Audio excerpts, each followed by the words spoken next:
There we go. Hi, everybody. It's Marlene with Miami Ghost Chronicles. How are you doing today? And today, I have got a paranormal group out of New Mexico, okay, by the name of Lunatic Devine Ghost Hunting. And one of the things that I like about this group is that it's a smaller group, okay? They're out of New Mexico, which I hadn't been able to interview anybody from that area. And I'm a firm believer that each area of the United States, and I'm not saying state per state, I'm saying area, you know, they have sometimes their own particular type of haunting, sometimes urban myths, whatever the case might be. So I'm going to go ahead and I'm going to bring them on in just a minute. But like I said, I think that, you know, despite, you know, a lot of the glamour that surrounds, you know, some of the better known groups out of major cities, there's a lot of interesting stuff, paranormally speaking, that goes on in smaller towns and cities. Okay, as a matter of fact, a lot more disturbing stuff, just because they just don't receive sometimes that much recognition on a national level. So let's get the show on the road. Hi, Shonda. How are you doing? How are you guys doing there? Good. Great. I am so happy to have you guys on here with me. Shonda, if you could, you know, like you heard me say, I was introducing your group, but if you could go ahead and tell us more about Lunatic Devine. Okay. We're a group that came together. We're friends, but we're also family. Okay. We came together and we do basically what we like to do. Okay. And what we enjoy. And we strive to actually help our clients figure out what exactly is going on around them or in their homes or businesses that they have. And we try to, you know, find out exactly what it is, whether it's just, you know, the wind blowing a door shut or, you know, or if it is paranormal activity or whatever, then we're able to help our clients figure that out for them. Okay. How many do you have in your group? There's at least 8 of us. Okay, that's fantastic. So you always got coverage no matter what, right? Somebody yes. can step in. Let me ask you, do you have like everybody cross-trained or do you have specific team members that do certain things? We kind of have, you know, pretty much we all have our own unique abilities that we bring. Okay. Can you give me an example? Let me, you know. Well, I mean, we intercross a lot of things. Like, you know, a lot of us know how to work computers and technical stuff. Okay. So it's like we all kind of know how to do everything. So it's not like we can just say, okay, this person only does this. But right, but everybody has their strengths. In other words, it's like, okay, yeah, I know. There's always the techie in the group. Or let me ask you: are any of you would consider yourselves either psychic or sensitive as part of the group? Yes. And who would that be? There's 3 of us that are. Okay, great. That are. I like to use the term sensitive. Okay. What do you? And you know, you said something earlier which I think is really interesting. Once let's say you guys go in, because somebody calls you in, like you said, either to the house or to the business, you know, and you determine, you know, once you guys get there, yeah, okay, there's something paranormal going on here. This is not these people's imagination or a raccoon in the attic or none of that. Once you help them kind of basically confirm that, and the client tells you, okay, what do I do? You know, I don't want this anymore. Do you guys help them with that, or do you refer them out, you know, to get rid of whatever it is? What do you guys do for them? Okay, once we establish that there is paranormal activity going on, we show our client, okay, this is what we captured. Okay. This is, you know, and if they tell us, you know, I want this gone, I don't want it here. Right. We can do house blessings to help them try to get it out of their house. Okay. So in other words, you just don't say, well, okay, yeah, you're right, it is a ghost, Bye. Yeah, no, we're there to help them. If this is what they want us to do, then if they tell us, no, I want it out of here, then we will try everything we possibly can to get it out of there for them. Okay. All right. And the reason why I asked that is that I know there's some people that if you tell them to have a ghost, they're okay with it. Of course, depending on what's going on. And then there's others that are like, no, thanks, but no thanks. I don't want this anymore. What do I do now? So, there's two schools of thought on that, And then there's other people that are like, well, it's not malicious, so it's okay. And I'm thinking, I guess it really, in truth, depends on the client, on what their comfort level is with the supernatural, There's a lot of people that are okay, but there's other people that are, like, totally not on board with having anything like that, especially after you identify it. Yeah. Hi, my name's Nadine. Hi, Nadine. And we like to do research on the building that we're investigating, what was there before, what's there now.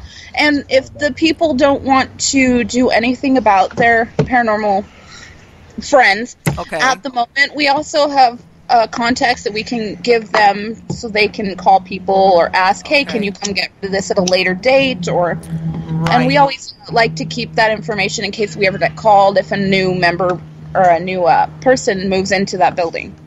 Right. And you know what? It wouldn't be the first time that I've heard of where either a family, an individual, business, whatever the case might be, does exactly like what you said. Something's going on, their group comes in, and they tell them, yeah, it is whatever, a ghost, whatever. And sometimes they're lucky in identifying it, other times they're not. But the person at that point, whatever's going on is not really, for lack of a better word, sinister. You know what I'm saying? And they're like, okay, that's cool. It's whoever. But that doesn't mean that that's always where it stays at. I've heard of hauntings that can get really intense as time goes by. And I understand what you're saying, where later on this person might decide, guess what, I'm not happy anymore with coexisting or with a deceased person in my house or my business anymore, because it's not like the knocking or the steps on the stairs or anything like that. It becomes a little bit more sinister, and like I said, and I've had people sometimes even tell me, that all of a sudden it's not contained anymore at their house. They start feeling like they've got company with them everywhere they go. So yes, I see exactly what you mean, that just because they're okay with it at the beginning doesn't mean that that's where they're going to be with it as time goes by. Have you guys had that situation where you've had any family or client call you back later on saying things have gotten worse? Actually, we investigated a residence. They had just moved there. They'd been living there for a few years. Things progressively got worse. Okay. And then they ended up moving after we investigated. So we haven't heard from anybody again. Okay. You know what? I'm sorry. I laughed because I take that back. Yes, that is another option on the table, which is we're leaving. Yeah. Yeah. And I'm sure they got their fingers crossed, hoping that this thing is not going to materialize, going to go with them. But yeah, I've heard a lot of people that, even when you tell them, well, we could do a blessing or we could do this, and they're like, well, we'll think about it. And the next thing you know, they vacated the premises, depending. Yes, it's just empty now. We've tried to make contact quite a few times, and nope, it's just empty. They left without a word. Yeah, And you know what? There's people that sometimes, even if you do a blessing or you tell them everything is gone, they just can't get over the fact that something was there. Their imagination runs away with them, and they just rather move. Yeah, well, and it's understandable. It's invasion of their privacy is what they feel. They can't get that back, and it's hard to reestablish something like that if they're not used to it. Yeah, it's like I said, everybody's comfort level is different. I think all that has to do the people in the house or the person, if they're more psychically attuned. There's people that they could have anything going on around them, they're just not totally unaware, and then you get the person who's like, hey, I hear everything and I know somebody's watching me, and they're like, I'm ready to pull my hair out because they pick up on just every little thing that's going on around them on a metaphysical plane. So that also depends on the person, the makeup of the person, and of course their emotional makeup. Some people are just plain nervous and can't deal with it. What has been? Have you had any cases where it's gone just beyond your regular ghost, where you felt like wow, or that you went in there thinking it was one thing and it turned out to be another? Yeah, we have. Yeah, I wouldn't say that we haven't been able to handle anything that we've come across, because everything we've come across, we've pretty much been able to handle it. Okay. I can say that, we have gone in and it, we thought, oh, maybe it's a child ghost or something, and it ended up being something else. Right. That's what I'm getting at. That sometimes when you start in, it doesn't seem, like you just said, that was a very good example. Oh, it's a little kid, which is, nowadays that becomes like the creepy thing. And then you realize, well, maybe there is a kid plus something else, or this was something mimicking a child, and it turns out not to be that. Have you found cases like that? Yes. What happened? From the church.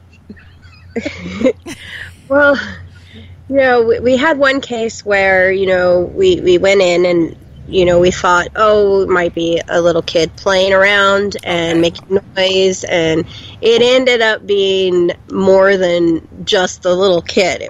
There was more to it than that. It wasn't just that kid. It was multiple.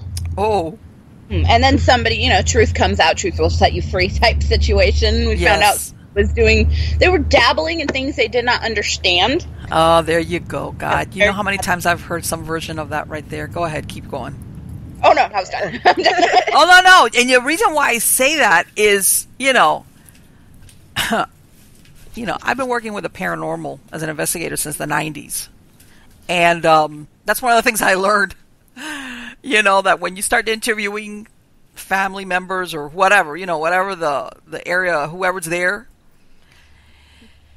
you got to take them someplace where they're by themselves and they're like either outside or some other place where you're sure, where they feel they're not going to be within earshot, because that's when a lot of times you start hearing different versions of what it might be from exactly what you said. Well, I was doing this, or I went here, or I did that, and it's like, It doesn't help that, you can go buy a Ouija board at Walmart. Yes.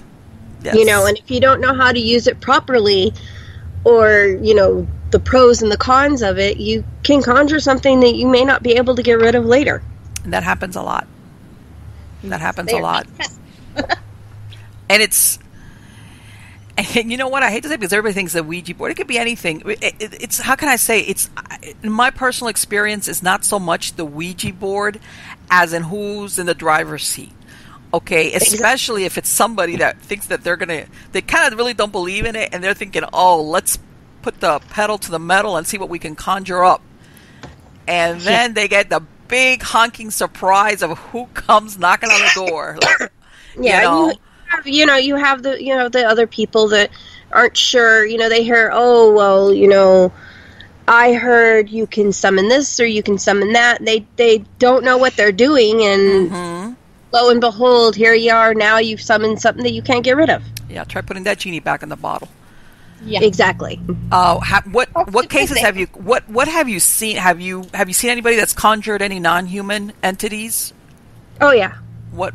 Can you tell me about that? Not without. No, I don't want you to. I don't want you to break the confidentiality of any of your clients. Okay.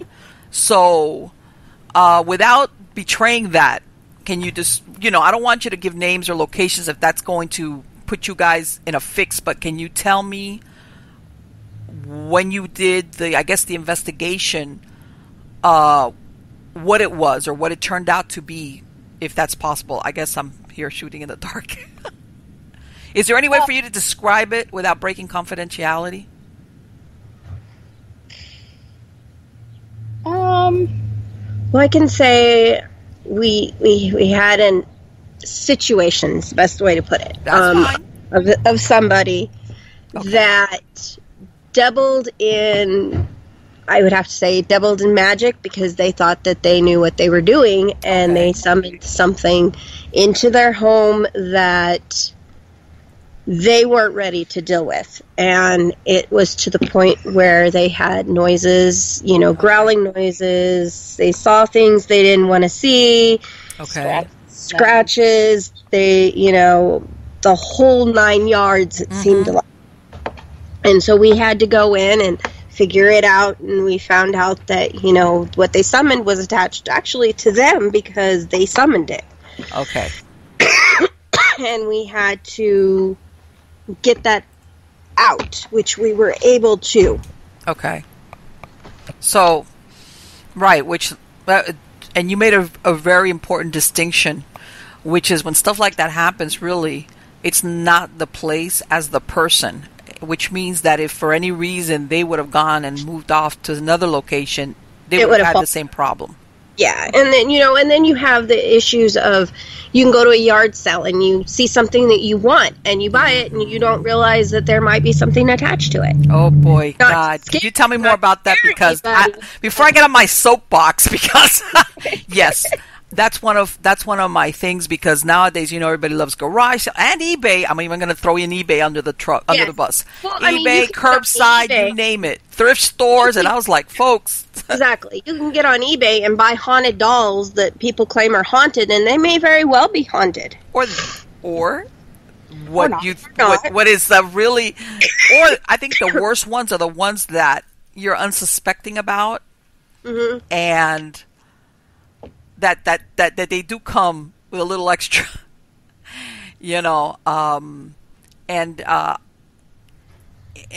point because I've had scenarios like this, especially when you start doing, when people start working back, like, when did this start happening to you, or when did you know? A lot of people always think that it's got to be like a really old or vintage or antique item for you to have some type of attachment.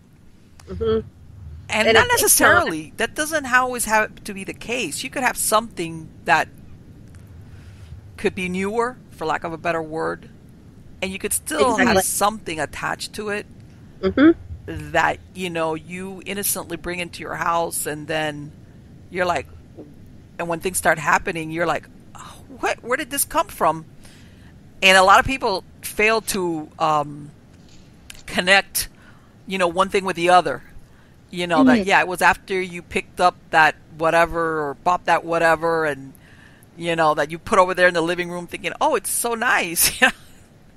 Yes, and that's one of our standard questions we ask. Have you gotten anything new and brought into the house? Okay.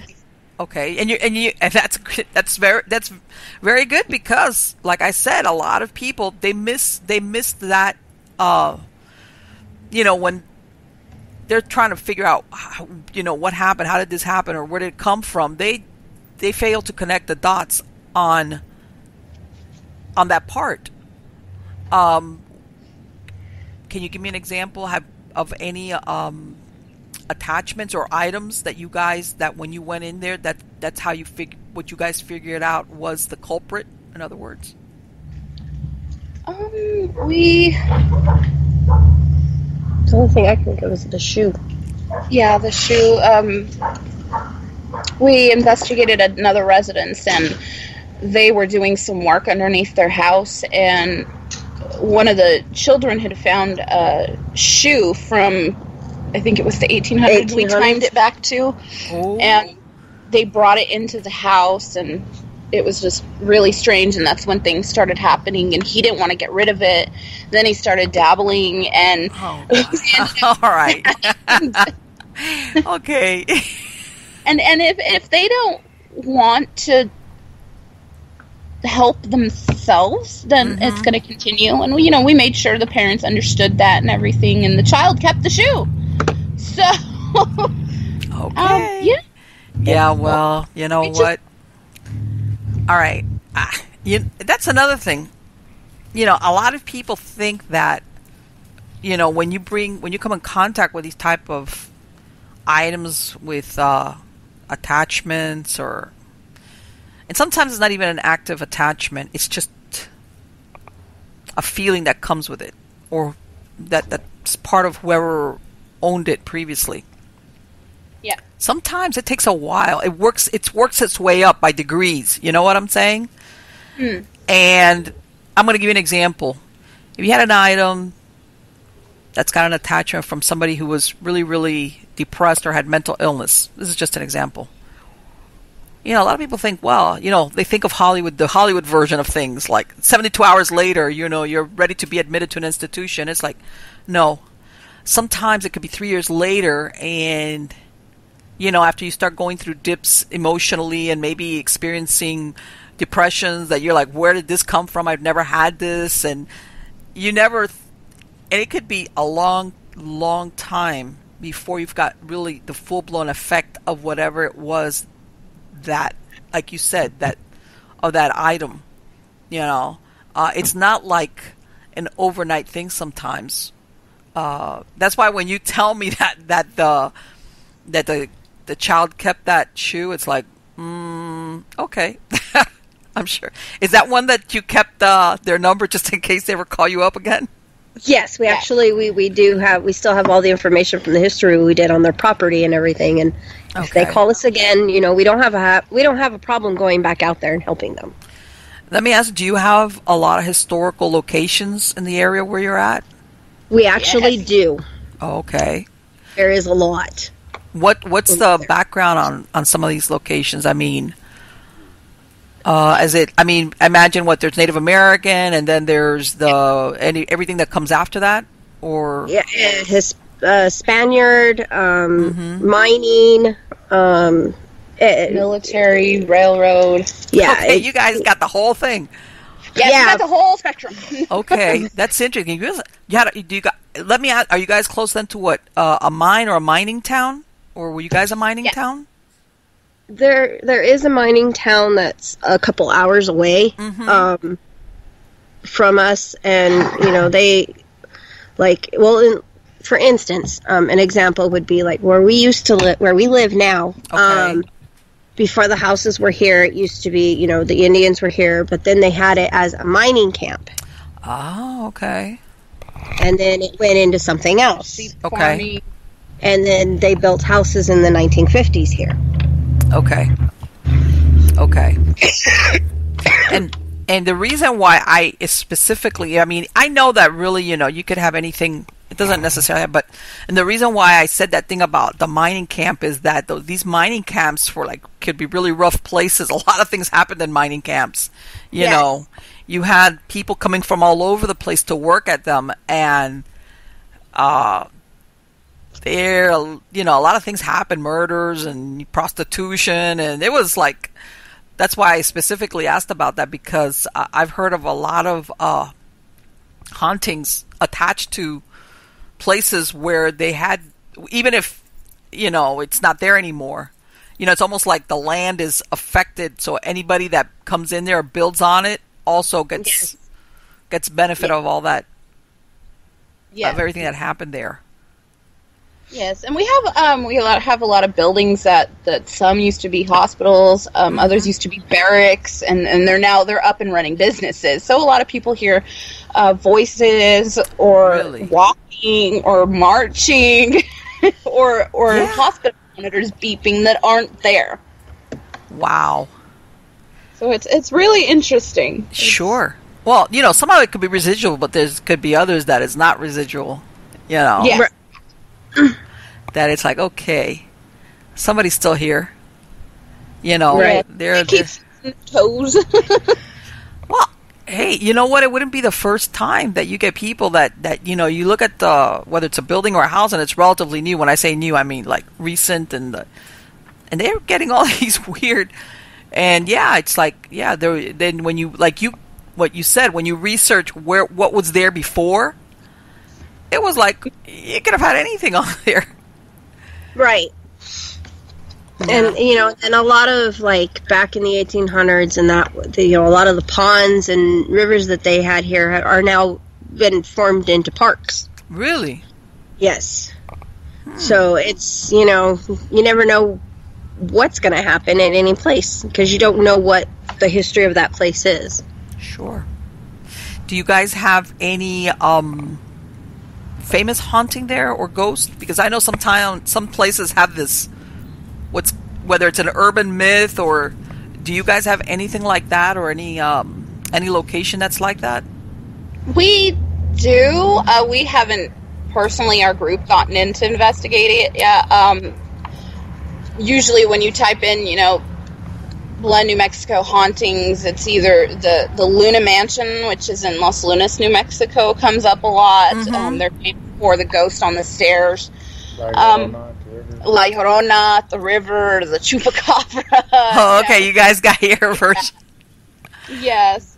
We actually did the Harvey house last year, and we got a lot of evidence. Okay. So we're kind of getting that around now. What is the history on the Harvey house? What's going on there? Or what's the background on that? It used to do a lot of things. The train would stop there. It was a restaurant at one point. The Harvey girls stayed there to help the railroaders serve their food, and things like that. Take care of the railroaders. But now it is a museum. Okay. So all the old memorabilia in it, and a lot of interesting artifacts that are currently in there. We went in and we caught. We actually caught a Harvey girl standing in an area that there shouldn't have been anybody. Wow. We caught her so, we caught a lot of voices from the EVPs. Okay. So that's so interesting, because there it could be anything. It could be the location. It could be an item that's there that they house there. And it's really hard, from the museum, because they have so much in there that is from when the Harvey house was up and running. Okay. So, it's like take your pick. You can't pinpoint what it is. Wow. And sometimes it's like, sometimes places like that, it's like, you could have different sources for it, whether it's somebody that's stuck there, or it's attached to one of the items, or if they have a vortex or a doorway where you've got entities that come and go, and you could get right. It's like and the Harvey house is still, where it's at, there's still a train that goes back and forth there. It doesn't stop. It's a train yard, but so they do stop, so you don't know what's on the train that has come in now. Oh no, railroad depots are infamous for being a lot of things happen around railroad depots, a lot. Yes, ma'am. Because it's just like everything, you've got a lot of traffic, people come and go, a lot of things happen around railroad depots. Absolutely. Let me ask, and I ask everybody this, have you guys ever had anything or anybody follow any of you home? Yes. Can you tell me about that? How can I word this? I think we've had our house blessed about as much. we bless. Yes, we bless our house on a regular basis. Okay. If that continue, that gives you anything.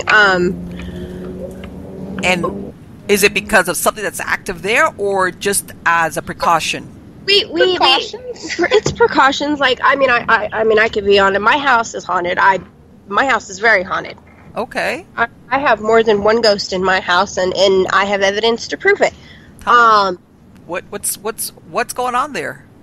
I have a lot of things. I have a little girl that she loves the male species. Okay. She does. She likes the male gender. And she likes to play pranks on them. Okay. We call her Sarah because we're not really sure exactly what her name is. Okay. That's the most name that kind of fits her. So that's what we call her. She's very well known for grabbing people's feet. She will smack a boy on his butt. Oh boy, okay. She has pulled somebody's pants down. Oh my God. And she's a child. We have evidence of her being a child. And did she follow you guys home from an investigation, or is she part of the house? She actually followed us home from a park. Really? which is okay. You know, she doesn't harm anybody. She likes to play jokes. You know, it gets a little. Sometimes, you know, you're sitting there and you'll hear like clapping. You know, like in threes, and it's because she likes to play hide and go seek, and that's how she plays. So you know, it's like, okay, you know, but you know, and I have her, and I do have a soldier in my house. A soldier from what time period? I'm guessing the Confederate Civil War era. Okay. He's very racist. And I say that because we have EVPs of him not being very nice, as I put it. He uses the N-word a lot in EVPs when you're doing EVPs. And do you know how you picked him up, or was he part of I have no idea where he came from. He was there when I moved in my house. Okay, that's what I was about to say. Or was he already part of the... Yeah. And do you know the background on your property or anything like that? My house was built in 1950. Okay, that's not that old, really. That's pretty much all I know, other than the area. Okay.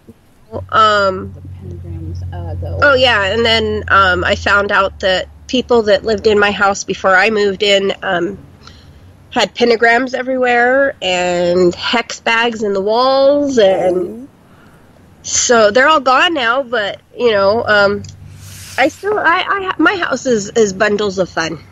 Well, I'll tell you this much: if they were doing that, whether they knew what they were doing and their intents were not that good, or they didn't know what they were doing, they could have brought anybody in from who knows where, you know. In other words, let's say that soldier that you have there may have no ties whatsoever to the location of the land or nothing, but they brought him in there in one of the times that they opened up some type of doorway or vortex. Yeah, I mean, it's possible. You know, the things that are in my house, they don't harm anybody, so they're okay to stay. I don't, you know, as long as they don't harm anybody, because I have my own kids and other people that live with me, they don't harm anybody, I'm good. But if they start to harm people, you know, I've had instances where new things have actually gotten in my home, and the first indication of that, you know, they're going to hurt somebody or not good, we get them out right away. Sure. No. Like, in other words, you don't find out how bad is this going to get. No. No. Have you had any bad experiences before you actually said, I got to do something about this? Yes. I've had entities in my home before that were scratching people. Wow. I had an animal die that there's no explanation on how it died. We had a couple animals that have passed away for no explanation. And then I later found out that I had something really bad in my home, and we got it out right away. Right. In other words, you're thinking, and I know where you're going with this. It's like when things happen like this, you don't immediately think of that, but when exactly, and then it gets to the point, you're like, okay, I don't want it to be that, but that might be what it is. Yeah. We roll out a whole bunch before, you know. Yeah, of course. I mean, let's face it, animals die. I mean, and not always because of old age or an accident. When an animal dies, you look at the first possible explanation. Sure. Were they sick? Could it have been something else? You know, course. And but in these incidents, there's no way. I mean, the animal was in perfect health. There's no way they could have possibly just died. Exactly, and I understand exactly what you're saying, which is like, okay, let's putting aside all of those. If you go through your list of what could it have been, and then you think, okay, I don't want to arrive at this, but sure, exactly. And was it a human entity or was it non-human or? It wasn't a human entity. I don't really call them humans. I mean, it was I say evil because it was along the demon line. You know, and it was gone right away because, you know, we don't play around with that. It's gone as soon as we notice it.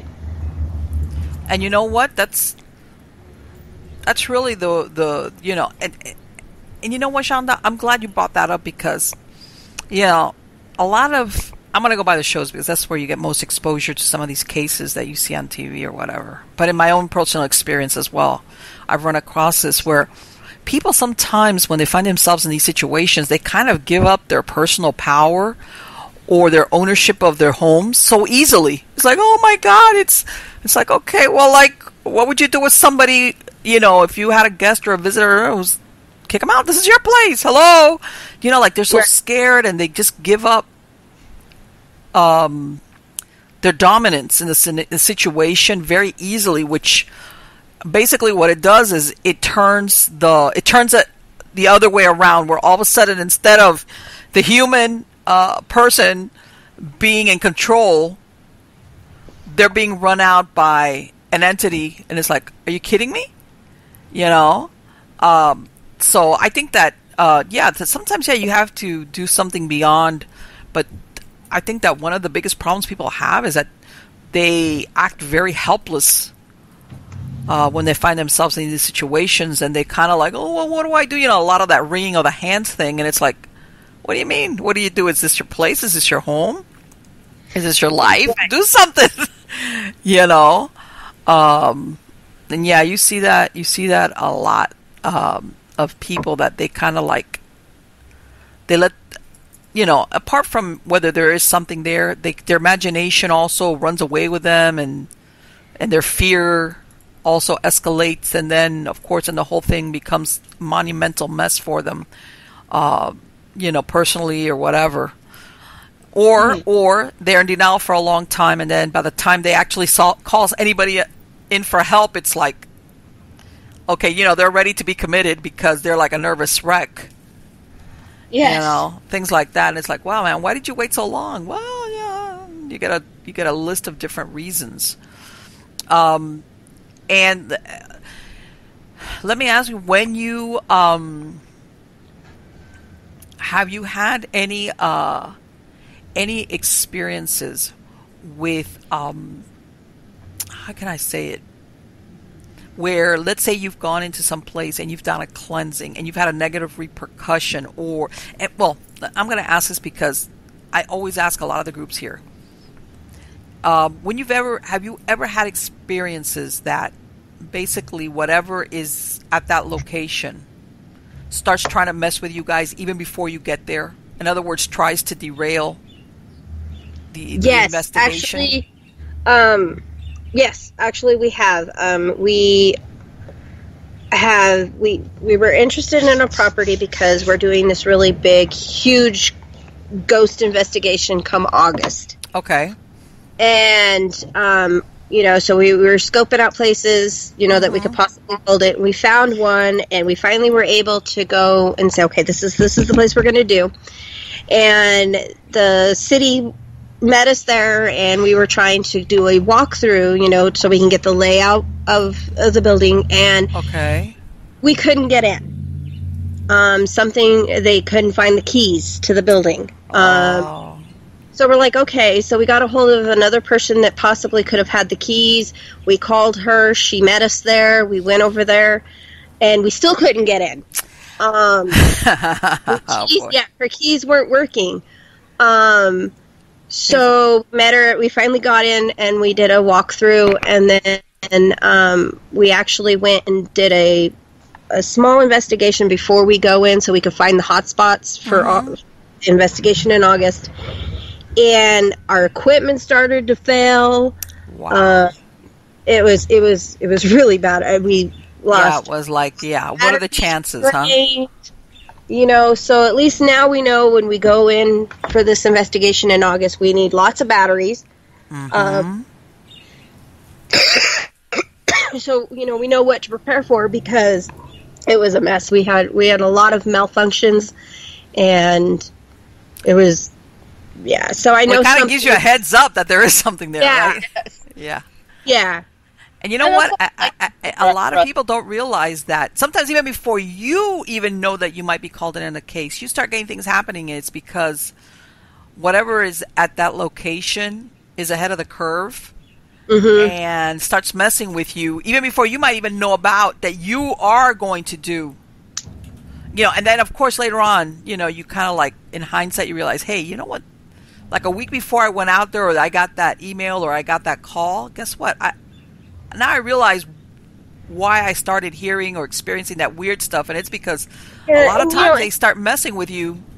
Right, and even before we, when we decided, okay, hey, you know what, let's try this place, it took us forever to actually get somebody to call us back, or, to actually get a person to talk to and say, hey, this is what's going on, can we use this building, so I see what you're saying.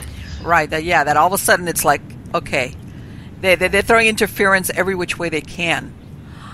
Let me ask you, have any of you seen apparitions? In other words, with your naked eye, not with a camera, or... Yes. Which one of you, or could you tell me about that? All of us. All of us have. Okay.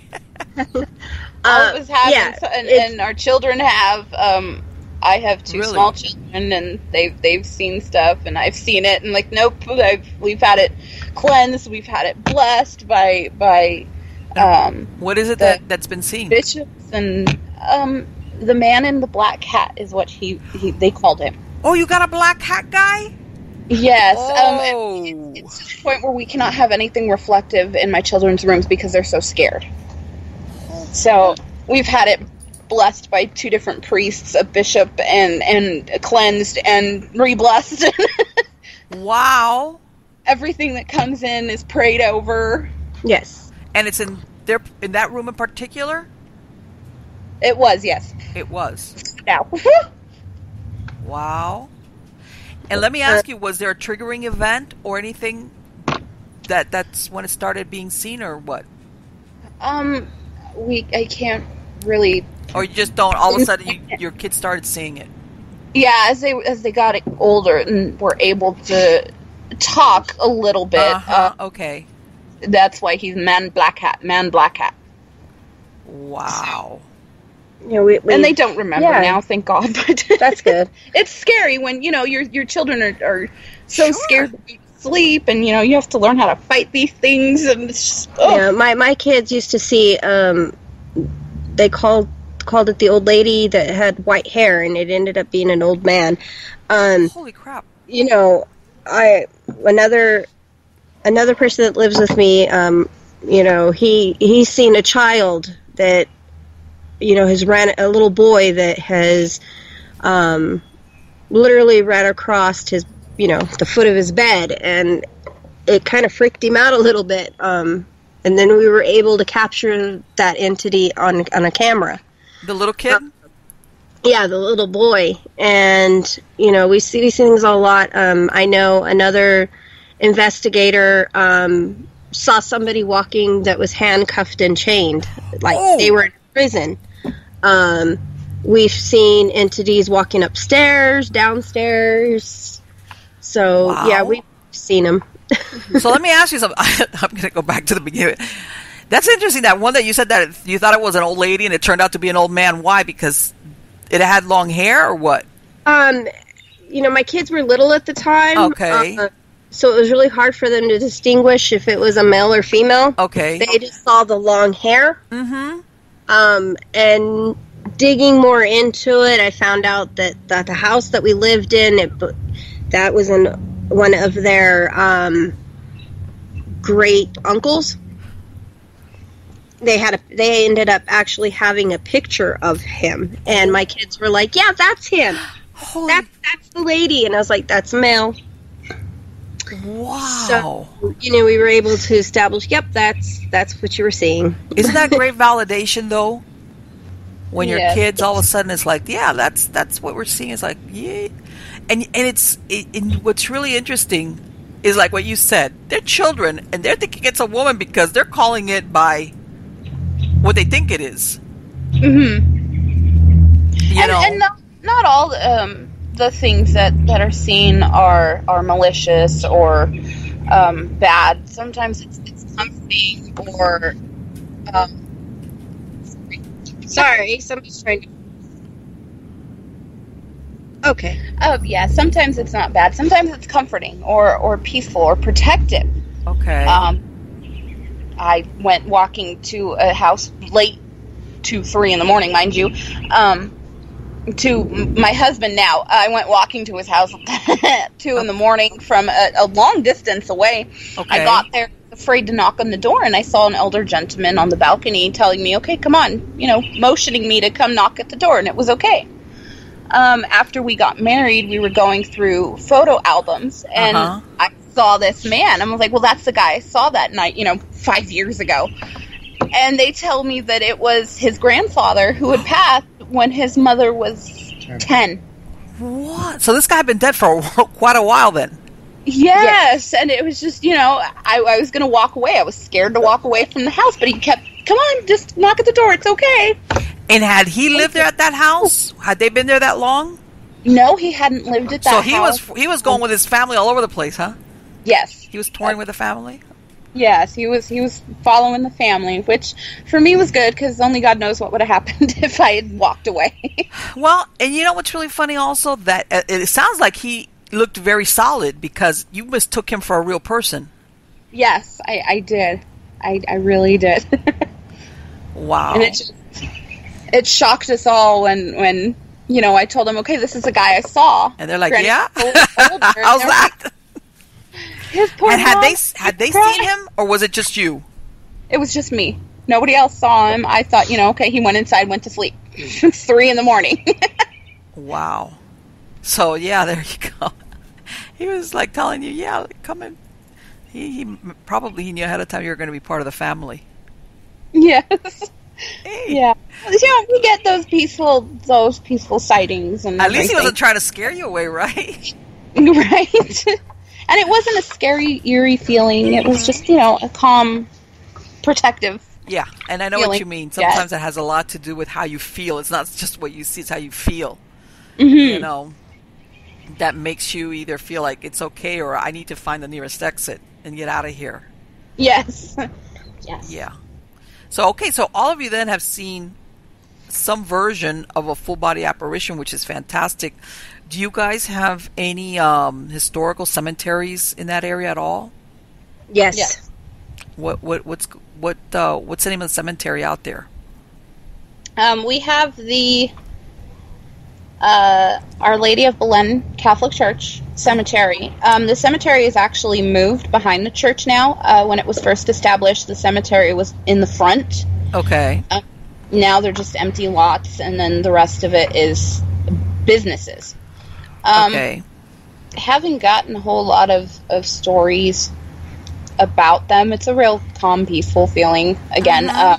And the other cemetery is I can't remember the name at the moment, but Terrace Grove. Terrace Grove. And again, there's not a whole lot of anything there aside from the stray cat or two.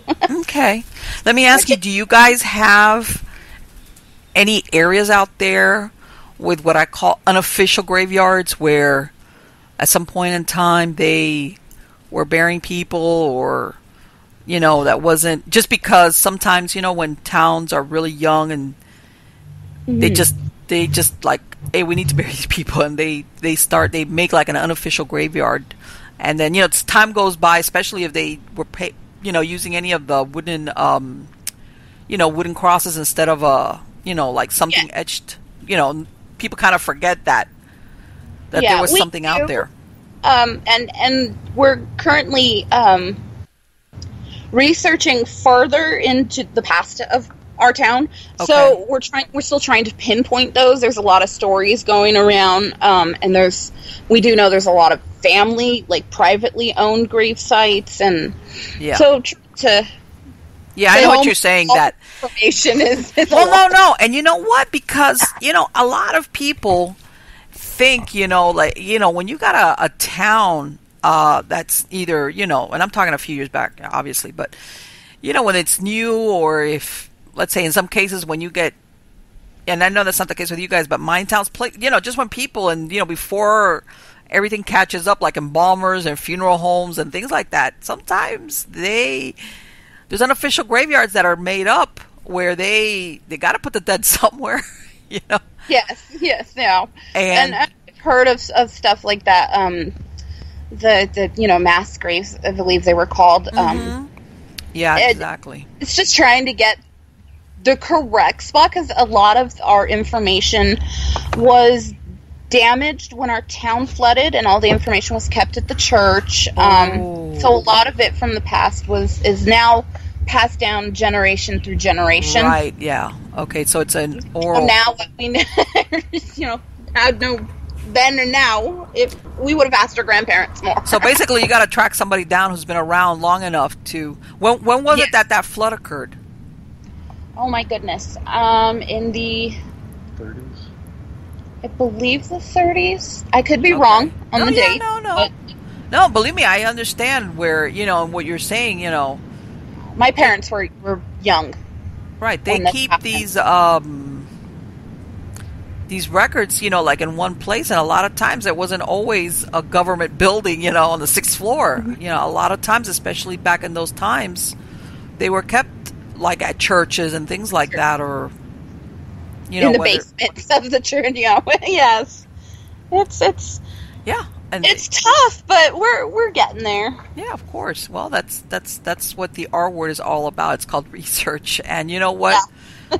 if you take this work seriously, in the sense of whether it's a historical site or, like you said, a client's home, it's really difficult to avoid it because, after a while, you got to do it, especially if you can't identify who's in there or why, like you said, they're hearing people marching in their living room. It's like, okay, well, we need to find out, was there any military whatever out here? Thank God for the internet, though. That saves a lot of visits to the library. Yes, and social media, because we found a lot of or a couple actually historians in our town that we're communicating with now that we know, hey, there's somebody out there that knows this. That is great. So, yeah, you know what, historians, absolutely. And you know what's really good also about historians? Like you said, you mentioned earlier about the oral thing, that once people know about them, they come across a lot of people that come up to them and tell them verbally about stuff that's not documented anywhere. And if you're a historian, that's worth their salt. After you get a couple of people telling you the same thing, you note it and you realize, okay, maybe nobody officially documented this before, but chances are that if enough people are telling me the same thing, then there's got to be some truth to it. Yes. Especially if it happened a while back, where not everything made the newspaper. Or, yes. Correct. What I found a lot of times is that if it was something a little bit on the, like, how can I say, offensive side, a lot of the, let's say, newspapers, because that's what, let's say, what would publicize anything happening, they were very careful about what they publicized. You know what I'm saying? If it was either a murder or, or if things happened to somebody that was like, I'm going to give you an example, like a prostitute got killed, for example. 9 times out of 10, your newspaper was never, ever going to publicize that because it was considered offensive material. Not only was it a murder, it was a prostitute, whatever. But that doesn't mean it didn't happen. And, sometimes historians are your best source to tell you, oh, by the way, at that location, well, guess what? This and this and this happened. And you're like, well, okay. Fantastic. So much for the newspaper archives. So, and there's also a good chance that sometimes situations or things like that are the sources of the haunting to begin with,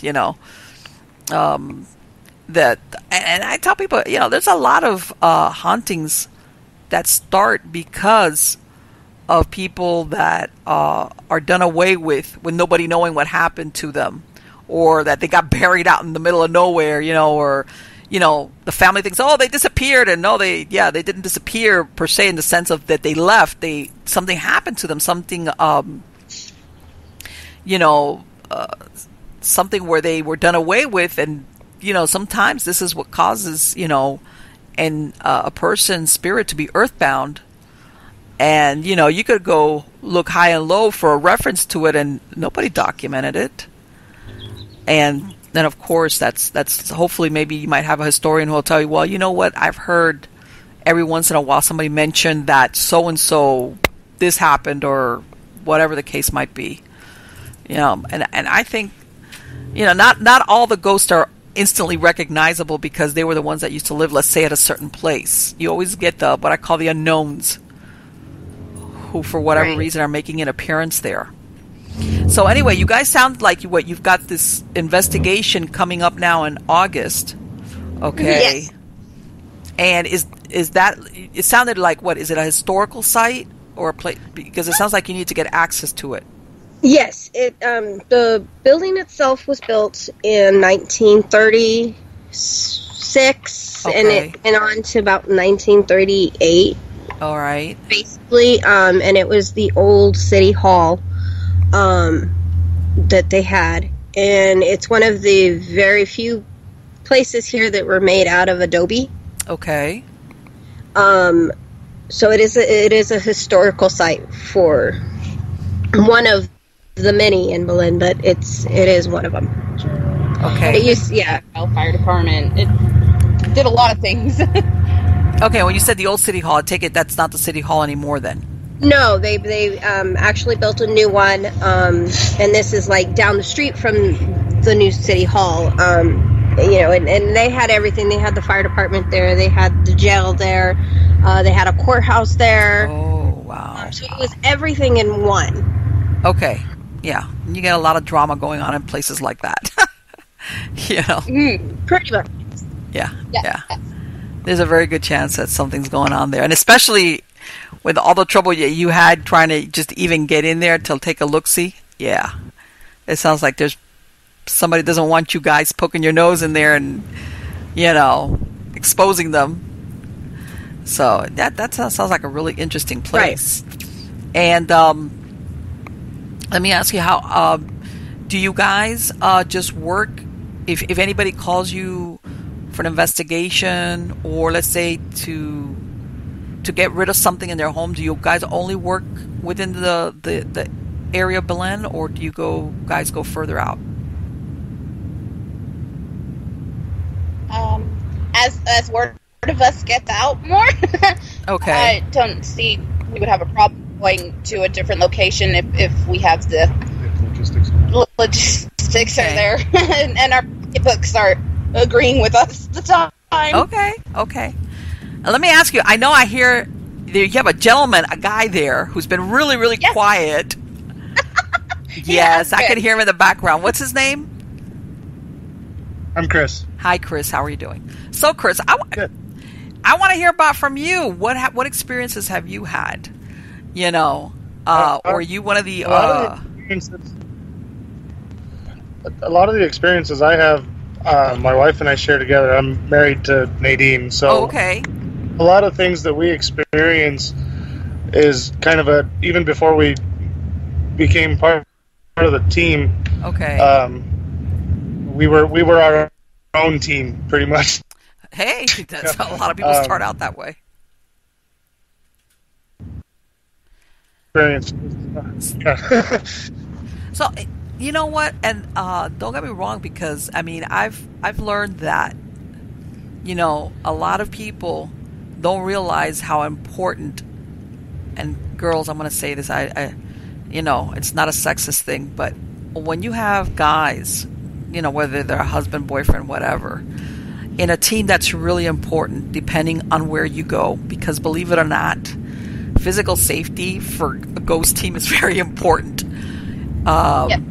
Because you just never know where you're going to go to, who's going to be there, who's going to show up, and all that stuff is really interesting, but not if you basically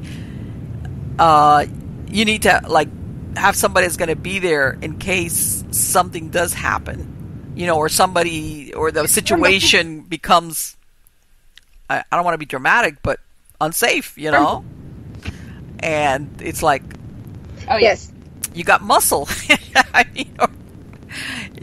like that. It's that's a really important thing to have in a team. I'm sorry, what?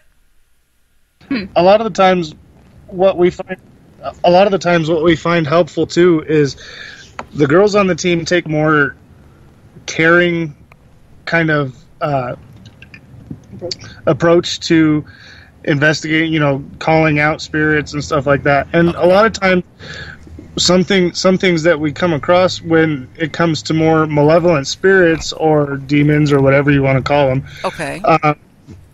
it takes a more aggressive approach, and that's sometimes where me and a couple of the other guys come in. Is we can get that aggression across a little bit. Girls can. Sure. Like, hey, let me tell you something.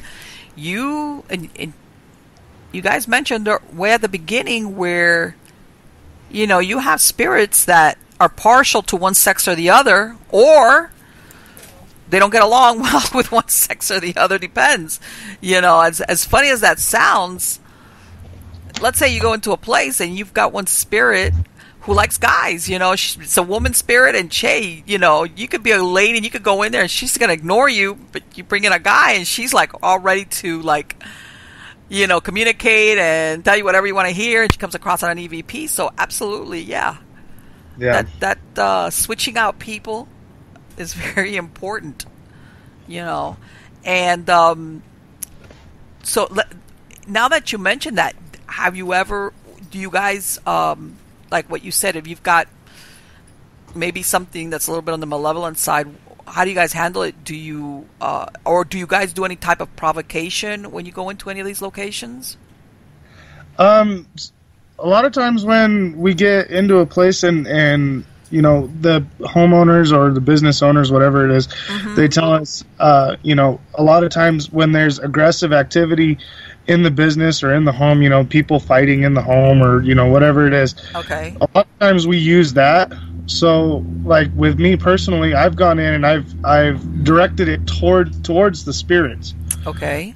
So that way it's more of an aggressive type provocation to bring them out.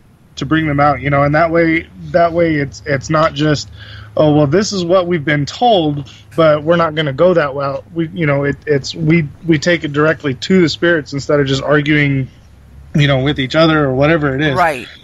And that's, like I said, that's where a lot of times me and the other guys come in, is because we can get that aggression. Right. Out. Hey, that's what. In other words, you realize this is what's needed. Right. For what's here. And the girls on the team are all. I don't mean to sound sexist or anything, but let it go. Let's go ahead. They're all mothers. Right. So and they I know. have that clearly caring instinct in them already. Sure. And a lot of times the aggression doesn't come across as aggression. Yeah, I know what you mean. It just comes across as, hey, mom's mad at you, Yeah, exactly. I know what you mean.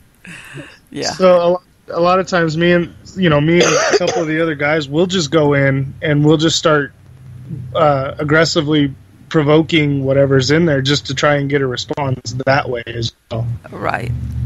And and I hate to say it, but sometimes that ends up being what is needed, I mean, I'm not a fan of going in with what they say guns blazing from the beginning, but at some point in time, if you identify that this is what you need, then sometimes that's what you need, Right. Right. That's the way to handle it. Yeah, and we don't just, like you said, guns blazing right off the bat. It's more of a, we'll go in and try to, calmly get some sort of evidence, and and sometimes there's been times where I get a little annoyed because it's like, okay, I'm hearing all this stuff about this place, but I'm not seeing anything. Right. There's no evidence to back it up. There's no feeling to back it up. There's just nothing. So then I get a little annoyed and I start calling it out, Right. And sometimes I have to stop myself and walk outside and, okay, back off from the situation for a minute before it gets too out of hand. Well, you know what? If you've got an intelligent haunting, and, contrary to what people think, not all entities are in your face or confrontational. As a matter of fact, a lot of them make themselves scarce, hoping that you're, everybody's going to pick up their stuff and leave. And they're like, okay, all right, I can just stay here. So they try really hard to keep a very low profile and not either be picked up by cameras or any equipment or anything like that. And it's almost like, what people say, let's say you've got the TV's broken and it works fine when the repairman gets there. Same thing, you know, you've got homeowners or business owners that will give you a laundry list of complaints, and then when you get there, like you said, it's like, okay, this is deader than disco. All right, what happened? And it's just an intelligent haunting where they're like, okay, let them do whatever they want and they're going to go away. And what you described, that sometimes the provocation does bring out an entity who is like, can't help themselves, in other words. Right. You know, you put them on the spot, and then and then Stage fright. yeah, you put them on the spot, exactly, or you say something, you know, that all of a sudden, like, they come out and you get something, or helps you identify who's the culprit. You know, right. So, well, there's been a few places where we've used trigger objects as well. You know, things from perfect. the era of when the house was built, or when the facility was built, or whatever it is, you know, and we'll go in there and use the same type of language that they would have used back then. You know, a lot of us are when doing our research, you know, we look up what language they used, and a lot of us are bilingual as well, so we can use that kind of language. You know, this is where we're at. It's a very Hispanic background, so a lot of times speaking English doesn't help. Sure. A lot of times we have to tap into other languages to bring things forward. Oh, absolutely. You know, to be perfectly honest, because I'm Hispanic myself, so, you know, sometimes, especially if you're talking a historical area where there's a very good chance that the entity, if it's back then, you know, and I'm not saying it has to be Hispanic, any other, you know, culture or language, you know, you're talking to them in English and it's like, hello, guess what?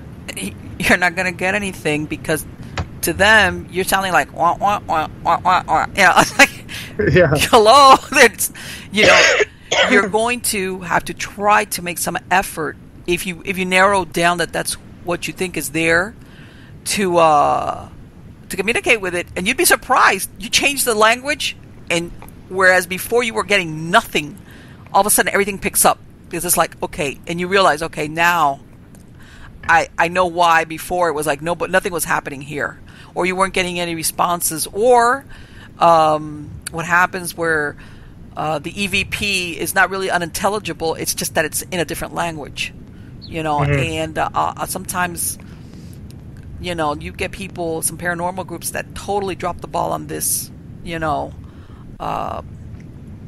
and it's like, come on, you know, a lot of, if you know, this is the United States. You got a gazillion million different culture with different languages. Like, I mean, and it could be anywhere. For example, when they were building the railroads that you mentioned, and I don't know if that's the case, but you mentioned that there was a lot of Chinese that would work on a lot of these railroads when they were laying them, you know, going out west, and you know, some of them were really recent immigrants, and their English was very poor. You know, and if you get something along those lines as an example, you know, the English is not going to work too well. But yeah, absolutely. Yeah, I'm glad that's really great that you guys have that approach. Yeah, we've actually caught a couple, you know, EVPs that we've done that have been in other languages, and you know, it took us a while to actually realize that's what it was. But you know, we were yeah, you know, but we've been able to decipher. Okay, they're saying this, you know, but it's in a different language, and it just takes us a while to decipher exactly what they're saying. Sure. But, you know, when we do an EVP, and when we come back and we're going through all our evidence on something, you know, and I'm one that I know that when I'm searching an EVP, the slightest little noise, I'll check it just to be on the safe side. Okay. You know, and I may check 40 times just to make sure, okay, this is what I'm really hearing. And then I'll call in another team member and I'll ask them, hey, listen to this and you tell me what you hear. You know, I won't tell them what I hear, but I'll heard something, you tell me what you think it is, and majority of the time it's the same thing. Okay. You know, it'll be, yeah, I hear this, or, you know, it's only been a couple times. No, I didn't hear anything, you know, and I'll ask another person, and no, I didn't hear anything, you know, and so then we go that route. But majority of the time it's, yeah, I heard it, and this is what I heard, and it's exactly what I heard, you know. So so you realize, hey, I'm not suggesting to you ahead of time. Right. Correct. Yeah, I won't, you know, and I won't at all tell him what it is I heard. I'll just ask him, you know, you tell me what you heard. Exactly. You think it's saying, and I'll tell you what I heard later. Exactly. You know? And that's really important. Like I said, majority of the time, it's pretty much what I heard. Okay. Let me ask you, have you guys ever gone out to some location, and then when you get there, you really do realize that there is nothing out there? And that yes. Tell me about that. And the reason why I say this is that you get a lot of people that get too excited about the supernatural. And yeah, there's been a few, you know, we've gone out and it's been absolutely nothing. Okay. You know, it's more common than people think. It's like, it really is. You know? And that's one thing that we try to do as a team too, is we go in with an open mind, but we also go in with a scientific mind of trying to find the noise that's being created, you know. And if we can find it, then we can take it to the owner and say, hey, what you're hearing is just this. Exactly. And you know, and I've mentioned this on other shows I've had, and my own personal experience. A lot of people sometimes assume that paranormal groups are the first ones that are going to jump and say, oh, it's paranormal. It's like, you'd be surprised. Most paranormal investigators have really high standards, and they're the ones that will go through a bunch of different, you know, possible sources to explain whatever's going on before they actually could say, well, okay, maybe there is something going on here. Because, you know, everybody thinks that when you go out there, you're ready to say, oh, it's a ghost or it's whatever. And, like, what's the use of that, you know? Yeah, or that we're affiliated with the occult. Yes. That is one that really annoys us for some reason. It's like, no, we are not in any way affiliated with them. Yes. we go in and, like he said, scientific mind, an open mind, you know. Right. We're trying to help you, but if we're just going to get backlash from it. And, you know, we always try, whenever we do an investigation, we always try to debunk something. Sure. And that is the best approach. Like, for example, we did an investigation in a home, and we had a door actually open on command. We made sure, you know, we closed the door, we jumped up and down in front of it, you know, everything possible. Made sure there was no windows open, everything, to make sure there was no possible way this could have opened. Okay. You know, we've locked the door, we've done everything, and it's opened. There you go. And it's actually up on our website as well. That is fantastic. I think that's fantastic, because you know what? It proves that, and it's really funny that you also mentioned that sometimes people think that because either you understand or you or in a paranormal group, or you're not afraid of ghosts, like you said, that, you know, oh, are you into the occult? And it's like, not necessarily, no. You know, I'm just like, I'm curious, and, you know, maybe the paranormal interests me, or I've had these situations throughout my life, but that's the extent of it, you know? It's yeah. You know, and I've been to one place where, you know, I before we all came together, I went to one home, and they heard, like, whistling, and they kept hearing this noise, and they couldn't figure it out, and going in, you know, we determined they were hearing wind blowing through the rafters of their house. And that's what it was. There was nothing paranormal there. It was the wind, you know, circling through the house. Exactly. And that's what I mean about what I call the paranormal effect, you know. Whereas before, the last thing people wanted was, like, God, I don't want to think that's... Everybody before would think of everything. They would even make stuff up, like, oh, yeah, that's the wind, that's the rat, that's the... And nowadays, it's the other way around, where, oh, my God, did you hear that? That must be a ghost, you know, and it's like, no, it's not. Yeah. Guess what? It's not. It could be anything. I mean, to be honest with you, about 80% of the time it is. Like, we do go in and, we'll look around and, if we see evidence of, like, there's mice in the house or rats in the house or whatever, we'll make sure that that's not what they're hearing. Wow. And if it is, then we'll tell them, okay, this is what you're hearing. You're not hearing, it's not somebody actually scratching on your wall. You're hearing mice in your walls. Wow. It's Mickey.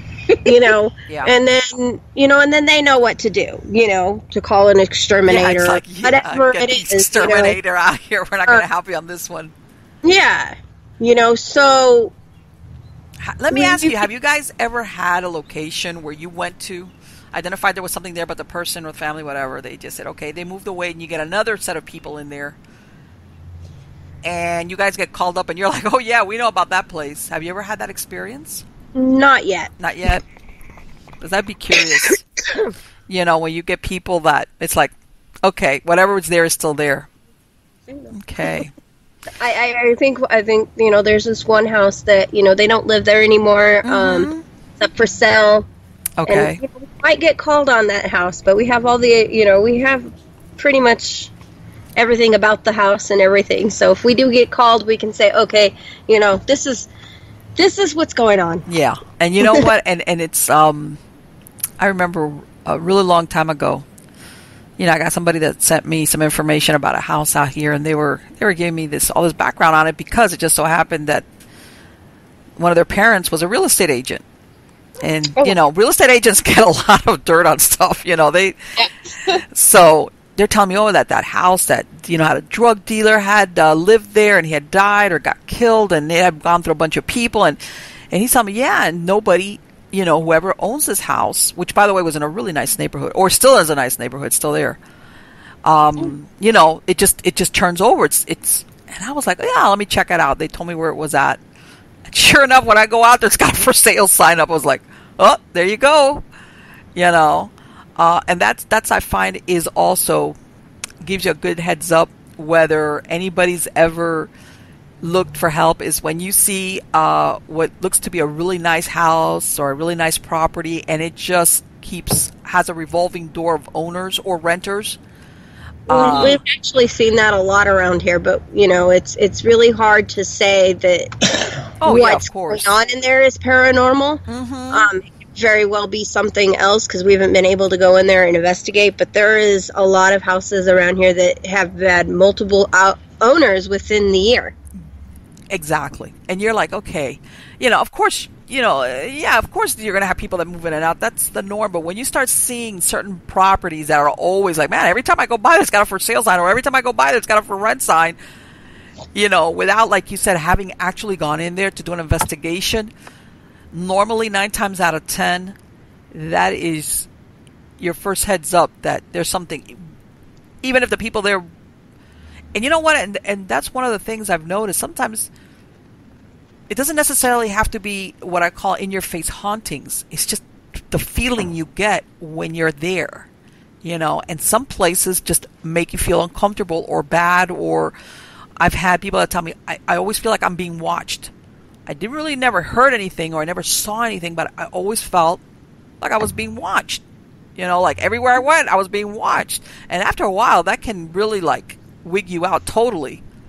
Yes. And that's what people do. They just end up, they just like, especially if it's a rental, they just pick up their stuff and go, I'm leaving. Either that or I'm going crazy, one of the two. So, yeah. Well, and going back to, driving through the town and seeing a for sale sign or a for rent sign on a property, okay. To me, personally for me, then I'm sitting there getting curious going, okay, now I want to get in there. Sure. Now I need to know what's kicking people out of that place so often. Sure. Let me tell you something. Moving is an expensive thing. When people move, it's expensive. Besides the time and the effort, it's expensive. Okay, so when you see people, different families doing that, it takes something to propel them out the door. Okay, for people to up and leave, and you see, like I said, different sets of people, then the culprit is usually the house or the location. And I've found that a lot, especially when we've gone into places, and then, like you said, you do a little bit of research, even if it wasn't the other way around, and they'll tell you, or you go into the archives for, that detail the sale. You'll see, God, this place has been bought and sold like how many times? So yeah, I know exactly what, and then, or the other way around, where, some places in certain neighborhoods or towns, like after a while, you realize, man, this place is always vacant, or God, it's empty again, or things like that, and like that's normally a good heads up that there's something going on there. Whether people ever, Right. Yeah. Let me ask you: I was curious. Are you guys the only group there in the town in Belen that does the paranormal work? I think based out of Belen, yes, but there are some from the other surrounding cities. But as far as Belen is concerned, you guys are. And the reason why I'm asking is that you are the go-to people there for that area. I believe so. Yes. Okay. All right. That's so interesting. That's great. Let me tell you something that gives you a good point of reference, because at one point or another, you guys, especially as more time goes by, as a group, you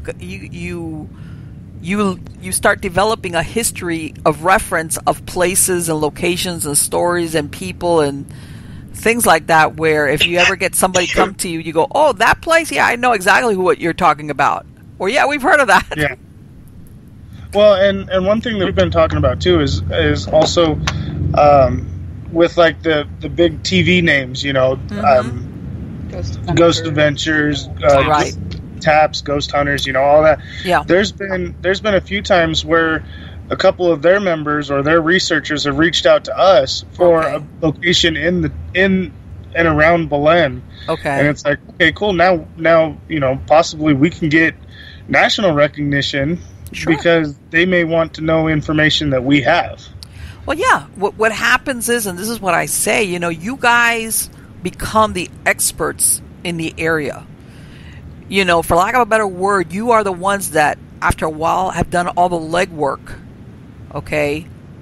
And that's the thing. Yeah, every place has the hauntings or the locations that everybody knows about. Yeah.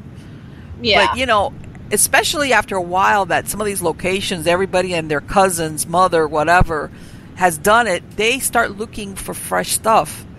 And the ones that know about this are the local paranormal groups, Yeah. That know, well, this location has got this attached to it or that, or, but only people that live here know about that whatever place, whatever it might be, so... Absolutely, of course. That's what I'm saying. You develop. You guys become the go-to people for, not only what's well documented or supposedly haunted, but the stuff that isn't. So, which I think personally is so interesting because, let's face it, after a while, it's nice to see groups go into location that nobody's ever heard of, or. Not like what's out there all the time. Mm-hmm. But anyway, guys, thank you so much for the time that you've spent here with me today. It's been great. Like I said, I love to speak to different groups in different parts of the country because everybody's got either very similar experiences and in some cases individual to that group because of where they're at. Or where they're what's the historical impact of the location where they're at. So I want to thank you so much. I've included in the credits of the show a link, with your website. All right. Why, thank you. And of course, absolutely. Thank you for having us. So that people, if they're in that area, that they can contact you guys.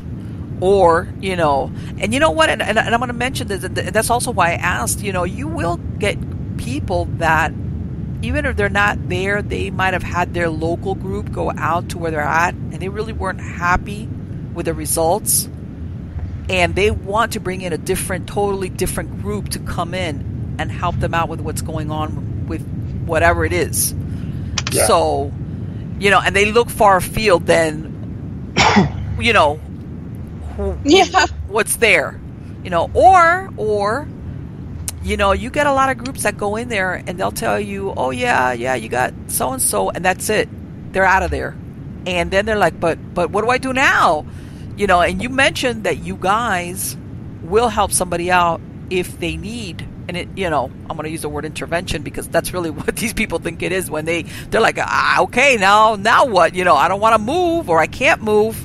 Yeah. Yeah. But, well, and one thing I want to add is sometimes if we come across something that we can't deal with, we're not just going to leave the people high and dry. Sure. we have contacts that we can get a hold of that have more abilities per se than we do. So if we can't deal with it, we will put you in touch with somebody that can. Exactly. And you know what? I think that's one of the most important things that a paranormal group can do for a client, which is to offer them options. Okay? Right. You want to keep it? Great. Or you want to do this? You could do a DIY, what I call do it yourself, whatever. If you want to do a blessing or call your clergy or depending also on what ends up being, at that location. But like you said, I think there's nothing worse for a family or an individual who's truly, truly scared, and that people pick up their equipment and leave them, and they're like, and we don't just leave them. I mean, if say we did run across something that we can't handle, and we direct them, hey, you call this person, they can help you out. We'll even call them and say, how are things going? Sure. Even if we do a house blessing or whatever on them, we still call them and make sure everything is okay. And And you know what? That's that kind of contact with a client does wonders for somebody that might be feeling really isolated. Especially if they're like, I haven't told anybody about this, and I'm really glad to know I'm not going crazy. But now what do I do? Well, thanks. That helps tremendously. Yeah, that's what kind of why we came up with the slogan. That we believe you, because we do. We believe that our client believes there is something going on. Whether or not there is, but we believe them. Because you have some people that are like, yeah, right, seriously, but we're not like that. It's like, really? Okay, and we'll start doing history, and we'll start figuring things out, and then that way when we if we'd rather it be nothing, of course, than for them to have something. And you know what, especially if people get isolated, especially if some people, because of the job they have, or it could be a series of things, or they don't let anybody know, and then they finally, when they call in a group, it's because they're at the end of the rope. They're like, I need help, and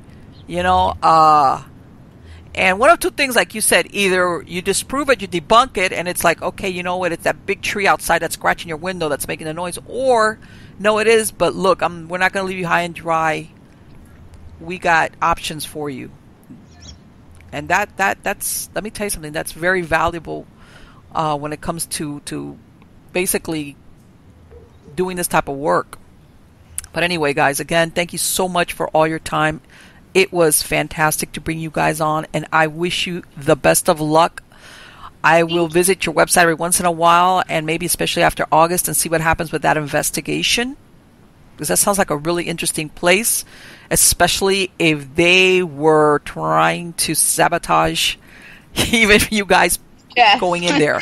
Because let me tell you something, that's exactly what it sounds like. It sounds like you guys were getting sabotaged.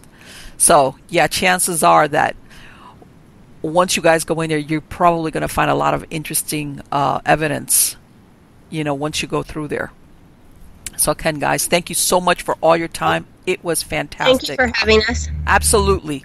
Have a good rest of the weekend, whatever's left on it. Thank you. Thank you. Okay, take care. Bye-bye.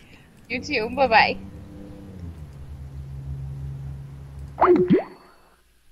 So, I love talking. Because the town that they're out of, it's a smaller town in New Mexico, and I think that, sometimes people think that all these interesting paranormal locations are only in bigger cities, or of course what gets visited by all these different shows. And let me tell you something. There are so many haunted places in smaller towns and areas. Okay. And that's why I asked them when I said, especially out further west, where there was a lot of these, what they call the boom towns or the frontier towns, that whether it was because it was related to mining, or if groups are going through there because they were putting the railroad through, let me tell you something. A lot of these areas saw a lot of tragedy just because either the work that was being done was dangerous. You brought in a bunch of people all at once, and you could talk about saints and sinners. Everybody was in there. Talk about all the wicked stuff that humans can come up with. That basically, so inevitably, a lot of human tragedy occurs around locations like this. Some of them you see ghost towns, and some of them become towns, and then some of them disappear. And unless somebody goes and does some historical research, you realize that at that place, once upon a time, there was maybe some type of small town. Or let me tell you something. And even some of these frontiers towns, sometimes, not all of them, but they had a few buildings, and some of the stuff was housed in tents.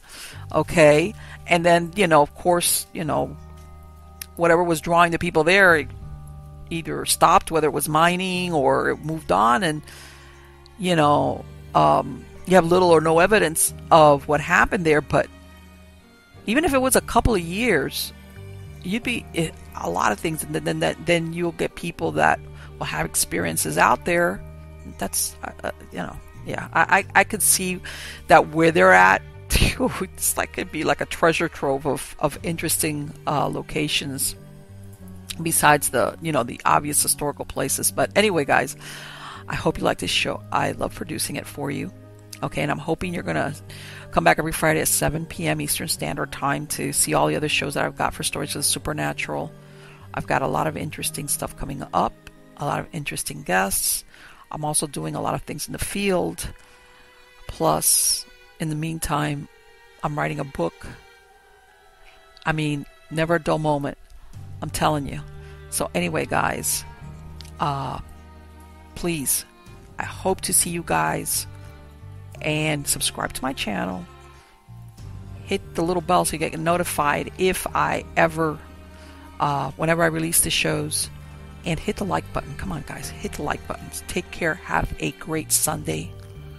Be good. Be safe. Oh, and by the way, hook up with me on Facebook and on Twitter, because that's where I'm live streaming. That's where I'm live streaming when I'm out in the field, especially, all these little short things that I do out there. Hook up with me there so you can see me live stream. Take care.